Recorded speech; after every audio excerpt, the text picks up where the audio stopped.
Hi, I'm Kitty. Welcome to Fairy Encounters.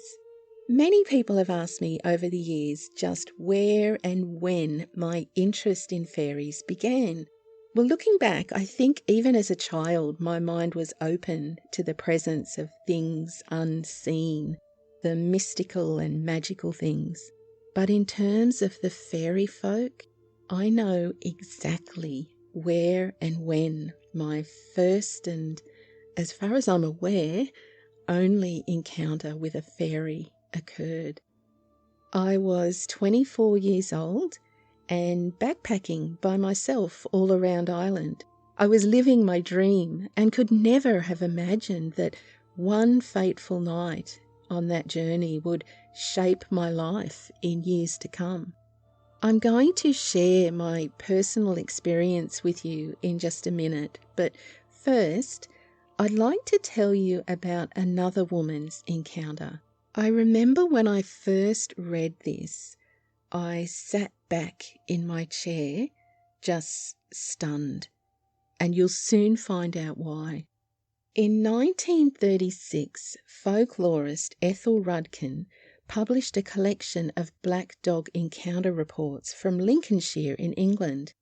You can imagine Rudkin's collection garnered enormous interest in the day, and it must be said, all these years later, her even-handed approach to the subject is really impressive.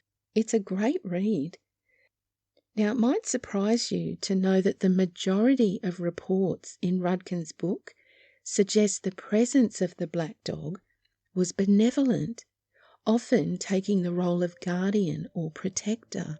Let me show you what I mean. Here is a story that is typical of many in her book, and it took place in 1916. A woman was walking the short distance from her home to the home of a friend who was bedridden with pneumonia. The sun was setting as she began walking up the lane on a steep hill. The lane was lined by a thick hedge, and halfway up the hill stood an ash tree. Well, the hedge growing between the lane and the ash tree had a hole in it, and just after the woman had passed, a huge, shaggy black dog stepped through the hole in the hedge and began to follow her. Let's just pause for a second and look at what we know. This woman was no shrinking violet. She was walking at night alone in a remote area to help a sick friend. Rudkin explained that this woman knew and liked dogs, but she was canny enough not to try and touch it. Where some would have screamed for help and run, she walked on calmly, and I think this is an important point. Okay, let's get back to the story. The dog padded silently beside her, and when she reached the top gate to her friend's cottage, he disappeared. The woman stayed and nursed her sick friend for a few hours and set off back home at around 10 p.m. She mentioned that she felt a little nervous to be walking home so late, so the husband of her friend offered to accompany her part of the way. When she reached the top gate, her friend's husband turned back to the cottage, and there she saw, stood on the other side of the gate, was the huge black dog. The dog approached her boldly and walked close beside her on the path down the steep hill. When they arrived at the ash tree, the dog stepped back through the hole in the hedge and disappeared. That woman clearly felt no fear of this mysterious spectre, and in fact summed up her experience to Rudkin by saying that she thought it was awfully nice of the dog to have waited for her all those hours. I quite like that lady, actually.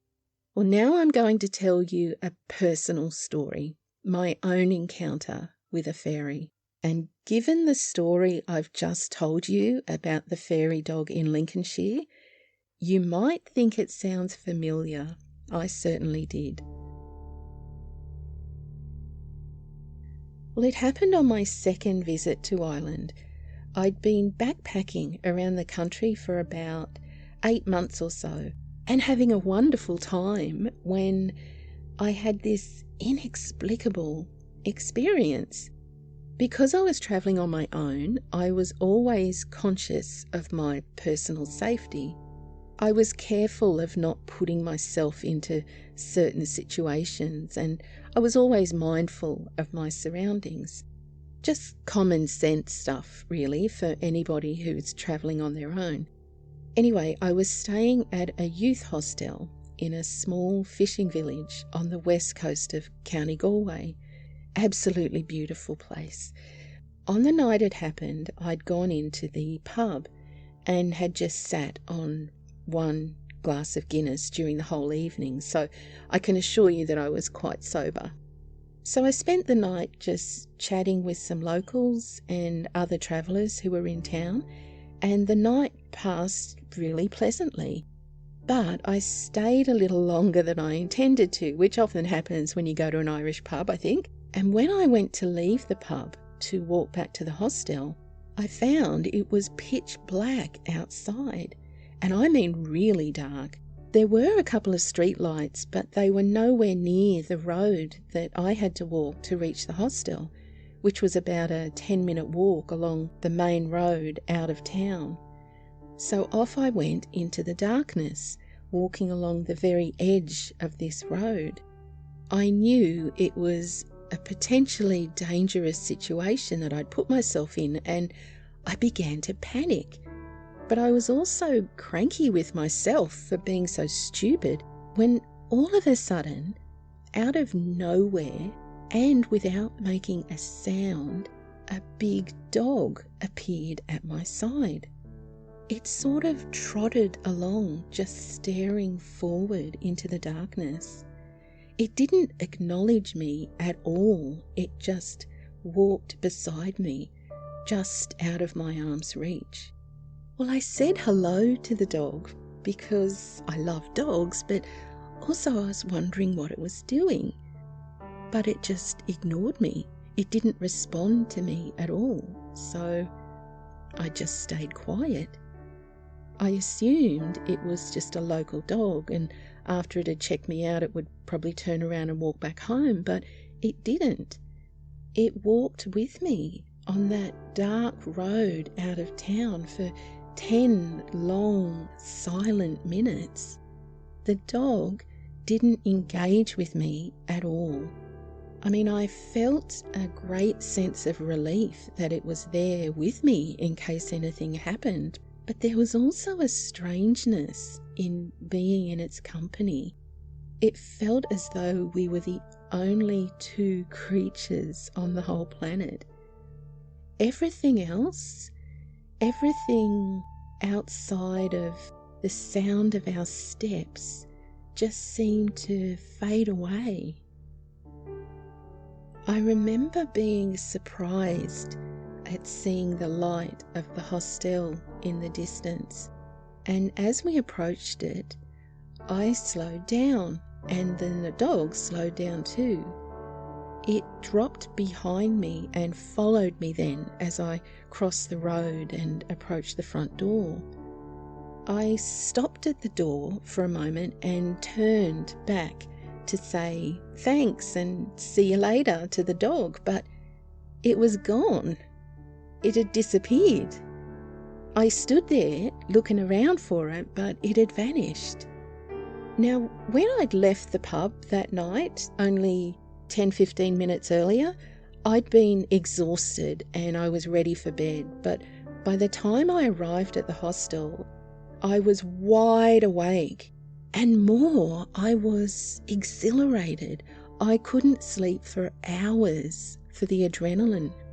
This dog was unlike any dog that I had ever encountered. The energy or frequency or whatever it was coming off this dog was unlike anything that I'd ever encountered. Well, the following morning, I mentioned the dog to a few locals because I thought maybe it was a local dog who used to walk people home. But they just shrugged their shoulders and said nothing, which was strange in itself. So I mentioned it to the managers at the hostel, and their reaction surprised me. They exchanged a fast glance between each other and suggested that I shouldn't mention it to anyone else. Well, this was really unnerving. There was a firmness, shall we say, to their suggestions, so I didn't mention it to anybody for a really long time. For 10 years, I just tucked this strange experience away. And then, when I did talk about it, oh my gosh, it felt such a relief. It felt so good.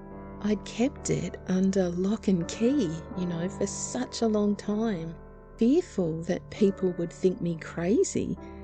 So to say, this happened to me, make of it what you will, it doesn't matter to me because I know it's true, well, that was absolutely liberating. So for me, that experience, the strangeness of that experience, was the seed that sprouted my interest in fairy. And once I accepted the other-worldliness of it, I threw myself into reading about fairies, real fairies, and other people's encounters. And this is why I encourage others to share their own experiences too. My experience wasn't loud or dangerous or even confrontational. It was silent and unsettling, but not frightening. And you know what else was strange? When I woke up the next morning, I could remember the encounter very clearly, but I couldn't for the life of me remember what colour the dog was. It was a medium to large dog in size, but even after looking at it for a good 10 minutes the night before, and all these years since, I still couldn't tell you what colour that dog was. It's so weird. I know that I'm lucky that my encounter was a positive one. Perhaps if I'd tried to touch the dog or force engagement with it, it might have been different, but I feel really fortunate that the fairy dog was kindly towards me. In fact, I wonder sometimes if it saved me from something, if it knew something was there in the darkness that I didn't know.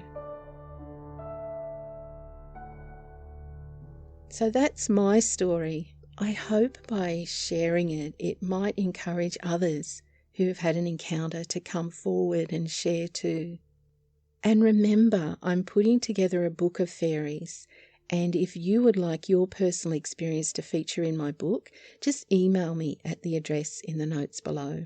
Well, I'll be back next week with some more incredible true encounters with fairy guardian dogs. These stories are amazing. You don't want to miss them. I hope you'll join me next week. And if you enjoyed this video, don't forget to click that thumbs up like button and share your thoughts in the comments too. I love reading them. Until next time, stay curious and be kind. Cheerio!